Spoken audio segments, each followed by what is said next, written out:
அண்மை செய்திகளை பார்த்து வருகிறோம். திருவள்ளூர் மாவட்டம் ஆவடியில் தாழ்வாக சென்ற மின்கம்பி லாரியில் சிக்கியதில் மின்கம்பம் சாய்ந்திருக்கிறது.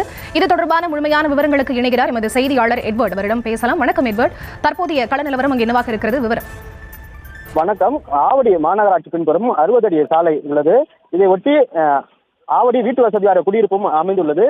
இது பெரும்பாலும் வணிக வளாகங்கள் அதிக அளவில் நிறைந்துள்ளது. பிரபல துணிக்கடை, செல்போன் கடையின் கடைகள் அமைந்துள்ளன. இந்த சாலையில் கனரக வாகனங்கள் செல்வது அதிக அளவில் காணப்படும். இந்த நிலையில் மிக தாழ்வாக சென்ற மின்கம்பின் மீது அவ்வழியே சென்ற தண்ணீர் லாரி ஒன்று சிக்கியுள்ளது.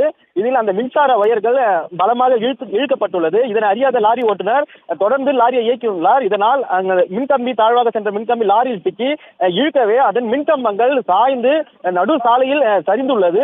இதில் அப்பகுதியில் சென்றவர்கள் அச்சமடைந்துள்ளனர். உடனடியாக மின்கம்பம் சாய்வதை பார்த்த பொதுமக்கள் அங்கிருந்து தப்பி ஓடக்கூடிய சிசிடிவி காட்சியிலும் நம்மால் பார்க்க முடிந்தது.